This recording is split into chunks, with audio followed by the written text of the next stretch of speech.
ẹ̀yin fáǹsì mi mo mọ̀ pé ìdáhùn sí ìbéèrè ó lè má go ẹ̀ pẹ̀lú ẹni tó béèrè bet that is the response tí mo fẹ́ give and I stand to be corrected. Tó bá ti lórogún tó rogún ẹ tó yá ẹ lóorun ẹ tó wá lóun ó gba nǹkan òun padà my dear sister ó máa gbà padà kò yọ̀ǹda nìyẹn o. Fine ó lára rí ò yá ọkọ dẹ̀ wá lo extra time nínú ilé ọlọ́dọ̀ rẹ̀ orogún dẹ̀ mọ̀ to the extent pé orogún gan wá kí ọ pẹ̀lẹ́ nígbà ara rí ọ̀yá yẹn nígbà rẹ̀ wá yá tán tó ṣe ṣámúṣámú ó sì lóun ó gbórun òun padà ó fún ní nǹkan ẹ̀ padà tó bá lóun ò yọ̀ǹda kò yọ̀ǹda nìyẹn tó bá lóun ò yọ̀ǹda kò yọ̀ǹda nìyẹn gbogbo wọn náà sì wá kí wọn rí pọ́rọ̀ ẹ̀hún tòótọ́ ni kì í ṣe pé àwọn ń purọ́ kìnnìkan nígbà tó ti lóun ò yọ̀ǹda kò yọ̀ǹda nu tó bá sì ṣe wọ ní ìjọ tán lo extra time lọ́dọ̀ tiyan ìwọ ò sọ wípé kìíní ṣe rí ẹwọ ẹ mọ̀ dára yín láàmú tí ọkọ nǹkan bá tiẹ̀ palẹ̀ ara ẹ̀ mọ́ gan kó wájú yín ẹ̀yin méjèèjì gan kí lẹ fẹ́ ṣe gan tàbí tó fẹ́ yàwó ẹlẹ́ẹ̀kẹta tí yẹn palẹ̀ ọkọ mọ́ kó wájú yín tàbí tọkọ ẹni tọkọ ń ṣiṣẹ́ ń ṣókótó tíyàwó ń gbé káfàǹṣàn ẹni tí bá ń gbé bí tọkọ ń gbé nínú àwọn orogún òun náà ló máa rí ọkọ yẹn jù bẹ́ẹ̀ tó bá jẹ́ nù ìlú kan lẹ́jọ́ ń gbé bẹ́ẹ̀ ilé ò dà yín pọ̀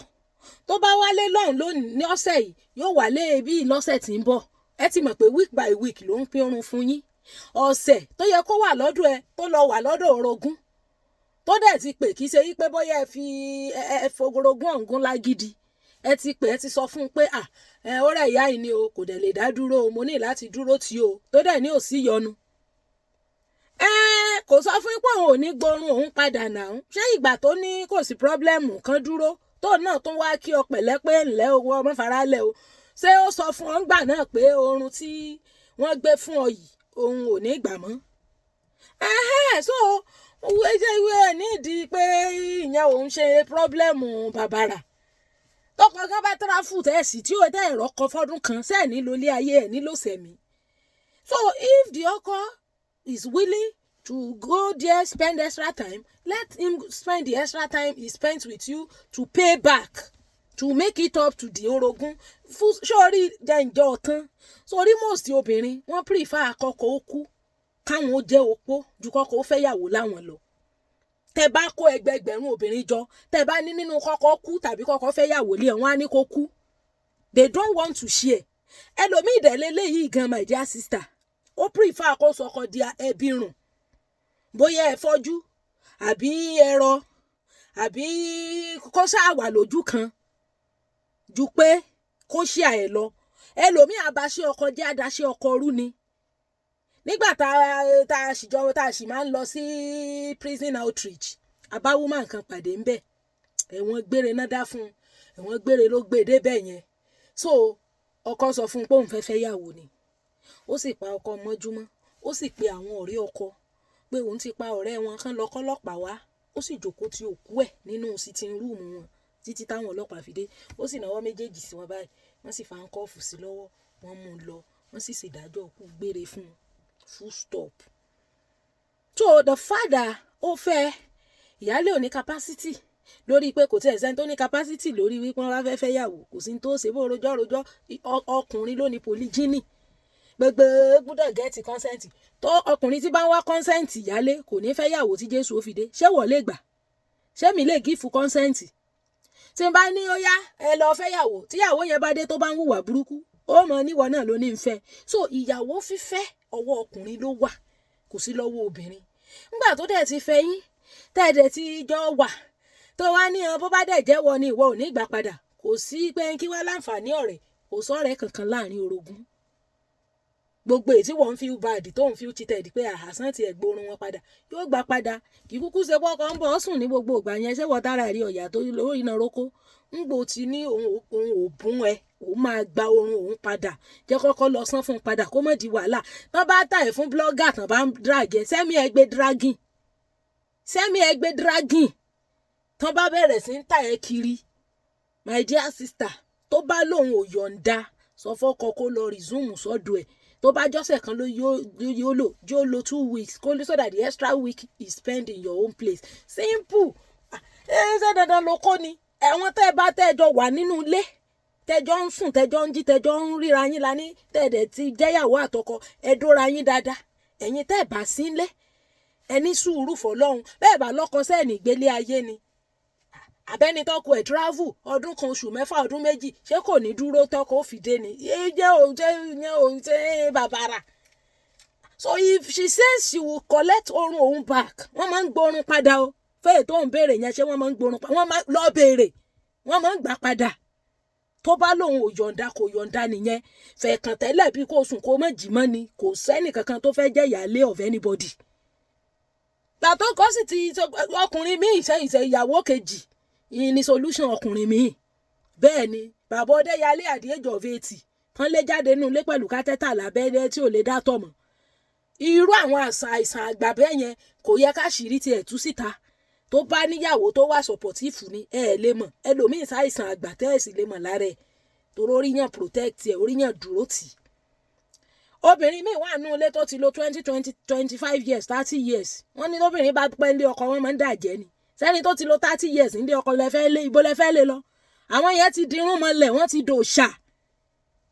ti dòṣà kúnlẹ̀ bọ́ wọ́n ti degun ẹja hayín lọ́rùn lè lé àwọn yẹn sí anywhere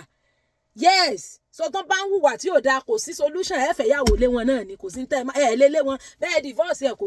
ní lọ bẹ́ẹ̀ fún ìwé kò ní sign divorce paper bẹ́ẹ̀ ni bó pa gbogbo ẹbí ọkọ ọrùn tán kò sí nǹkan tó kàn kò ní lọ anyway bó lẹ fẹ́ lè lọ. so awulẹ̀ ń pariwo ní ọkùnrin mi ìyàwó kejì solution ẹ̀ ẹni tó fẹ́ yàwó tí yàwó ń gbóbò pamọ́ fún ṣé àwọn ọmọ ọlọ́mọ ní ó mọ bàlàyé jẹ́ ọmọ wo ní ó mọ sùn ní ó mọ bá married man sùn láyé tá a wà yìí tí ò ní lọ fẹ́ ọkọ kó jẹ́ responsible housewife. so ìyàwó náà máa fẹ́ lé àwọn obìnrin tán bá ń hùwà burúkú tán sì ṣe é lé tán ti dirún mọ́lẹ̀ sínú ilé obìnrin máa dirún mọ́lẹ̀ bàbá ti pẹ́ ń lé ni so kò sí nǹkan tẹ́ fẹ́ ṣe sí wọn. wọ́n ti di àkàntì òkè ẹnìkan kan ò lè ṣe anybody ń dì my dear sister tó bá lówó gbórun òun padà sọ fọ́kọ wò ó tọ́kàn lọ lo extra time gan bẹ́ẹ̀ o ò lè kú. so bó ṣe jẹ́ nìyẹn tó bá dẹ̀ fíw pé agídí ló fẹ́ ṣe kán má dá orun wọn padà wọ́n kàn máa post ẹ̀ sí social media ni ọwọ́ mi rí ọdẹ ọwọ́ adé àgbo funfun nẹ́nẹ́ láìwọ gílọ́ọ̀fù tó rogún bá lóun ó gbórun òun padà tẹ́jọ́ máa ń pín ó wá lo extra time lọ́dọ̀ ẹ̀ tó rọ́ọ̀rì ọ̀ jẹ́ kán dá orun rẹ̀ padà fún simple as abc torí ìyàwó ní ẹjọ́ lẹ́tọ̀ọ́ sọ́kọ ni so bó ti jẹ́nu o I know this response might not be okay with you but mo sọ fún ẹ pé I will make a video to respond torí gbogbo question ṣan máa ń dòrun padà general question yẹn kan náà ti béèrè rí nígbà kan wọ́n máa ń gbà padà because ẹ̀kan tẹ́lẹ̀ pínpín okó tó ń pín fún ìyẹn gan kò tẹ́yẹ orogún kò tẹ́yà lé lọ́rùn tẹ́lẹ̀ bẹ́ẹ̀ kò sí tí ó ṣe sí ni kò sẹ́ni tó máa fẹ́ yàwó lé tó tẹ́ lọ́rùn oníkálùkù gbà fọlọ́run ni àtìyàwó kékeré àtìyàwó àgbà àti kékeré tẹ̀yìn àtìyálé àgbà gbogbo wọn yányán àdánwò ni oníkálùkù jọ jẹ́ fúnra wọn because ìyàwó kékeré tán lọ fẹ́ wọlé náà òun náà mọ̀ wò pé ọkọ òun ni tí ò bá kú nífẹ̀ẹ́ òun kò ní wá fẹ́ òun. so ńgbà bá ní orogún mi náà bá dé tàbí ètò ti wà níwájú àdánwò nìyálé jẹ́ fún yàwó àdánwò nìyàwó gan jẹ́ fún yàlé my dear sister tó bá ti lóun ò yọ̀ǹda tó bá ṣe pé ṣe lọ́kọ́ travel tẹ́yìn méjèèjì ò jọ rí access sọ́kọ ọ̀tọ̀ ṣùgbọ́n oorun ò dàrú mọ́ yín lọ́wọ́ rí ó ti ní bẹ́ẹ̀ ṣe ń pín oorun yín ọwọ́ rẹ̀ wọ ó dẹ̀ ní ò lè dá dúró ò sí lọ́mọ ọ̀dọ̀ tí ó dúró tì ọ́ ẹ sì ti pe ti bí ó ní ò sí yọnu ẹ dúró tì ẹ sì jẹ́ kọ́ mọ̀ ìyẹn ò túmọ̀ sí pé kò ní í gbà padà tó o bá ń ṣiṣẹ́ private tó o sì take permission níbi iṣẹ́